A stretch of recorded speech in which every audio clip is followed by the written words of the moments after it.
There is a lie at the heart of the billion-dollar self-help industry. A simple, powerful, and profoundly damaging lie. And it's this, that you can never have too much self-awareness. We've been taught to treat self-awareness like money or status, that more is always, unconditionally, better. We're told to constantly dig, to analyze, to do the work, to uncover every last bias, every hidden trauma, every subtle flaw. But this is a fundamental misunderstanding of what self-awareness actually is. The truth is, self-awareness isn't like money, it's like medicine. If you are sick, medicine is essential. It can save your life. But if you are healthy, taking a powerful course of medicine you don't need won't make you healthier, it will make you sick. An overdose of a good thing can be toxic. I'm Sam Carter. At a certain point in my own life, I realized that the relentless pursuit of self-improvement was leaving me feeling more lost than found. This led me on a journey to understand not just what makes us better, but what can, in a strange paradox, make us worse. And I stumbled upon that dangerous truth at the heart of our modern obsession with ourselves. To understand this paradox, this overdose effect, we first need to look at the one place formerly dedicated to cultivating self-awareness: therapy. For nearly a century, psychology has been a battleground of ideas. You have the Freudians and their psychoanalysis, the behaviorists with their CBT, the humanists, the dialectical behaviorists with DBT, a whole alphabet soup of competing theories, each claiming to have found the key to the human psyche. For decades, researchers were stumped by a simple question: which one is actually the best? Which method works? The answer, when it finally came, was both surprising and incredibly revealing. It turns out they all work, and none of them work better than the others.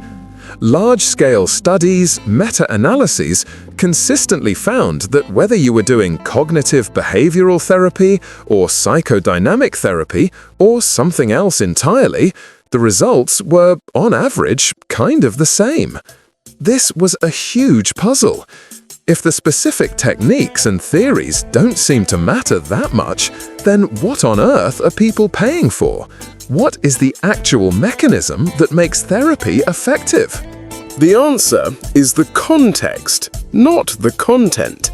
The real active ingredient in therapy isn't the fancy acronym or the complex Freudian theory.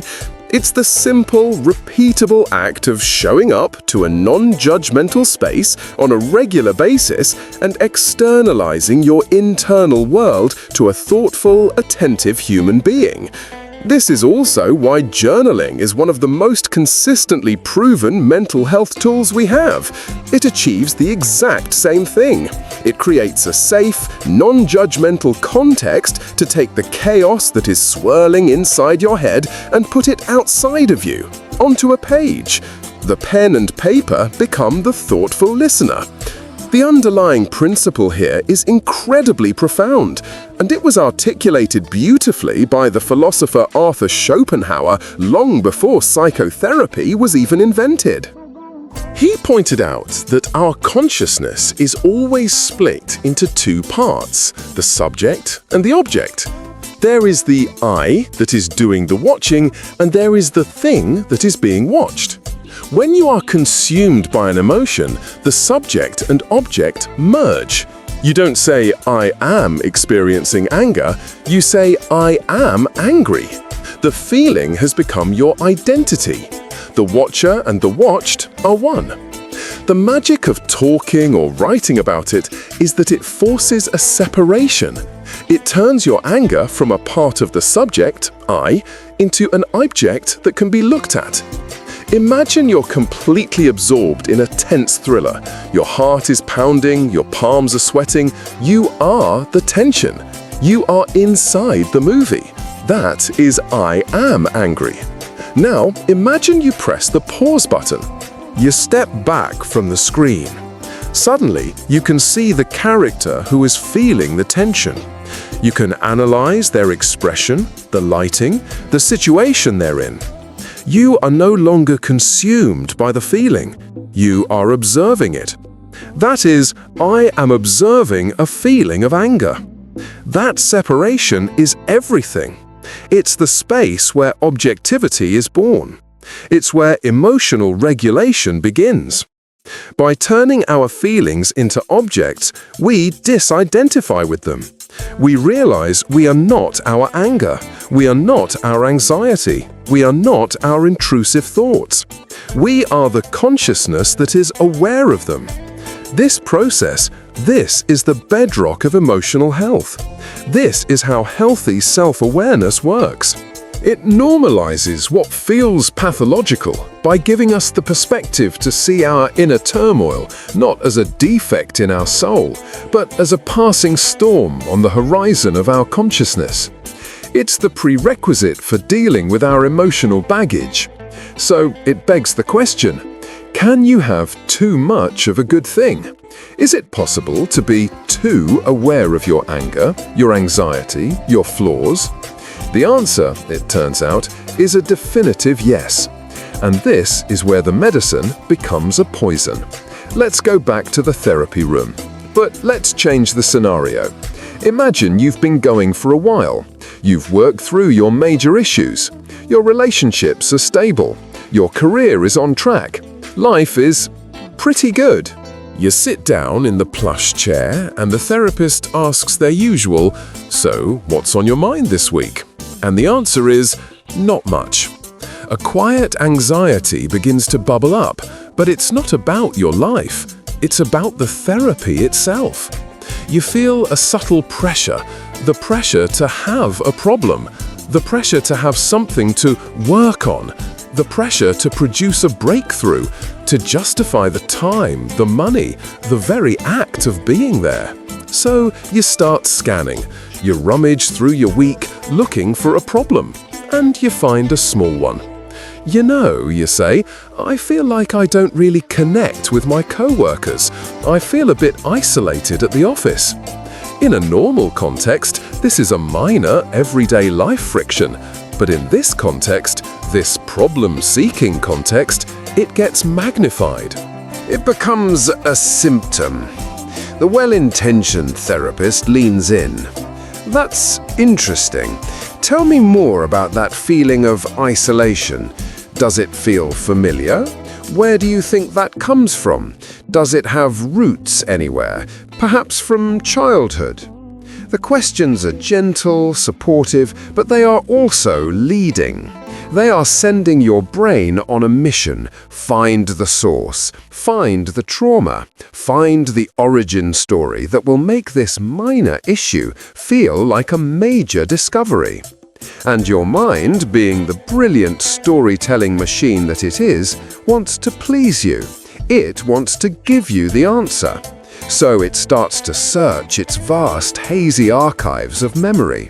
And then it happens. An image flashes into your mind. It feels vivid, real. It's your mother, her face tight with worry. You can almost smell her perfume, and you hear a whispered warning. Don't trust people too easily. They'll only let you down. A jolt goes through you. It's a eureka moment. My God, you think. That's it. That's why I'm isolated at work. It's my mother's fault. You feel a wave of catharsis, of relief. You think you've just had a profound breakthrough, but you haven't. You've just manufactured a delusion. This phenomenon is terrifyingly real. It's known as false memory syndrome. In the 1970s and 80s, a wave of therapists using similar leading techniques inadvertently convinced thousands of patients they had repressed memories of horrific abuse. These memories felt completely real to the patient, But in many cases, they were later proven to be fabrications, created by a mind under the intense pressure to find a hidden problem. You went into that room healthy, and you came out sick. You invented a pathology to explain a normal human experience, the occasional awkwardness of office life. And this leads us to the absolute core distinction.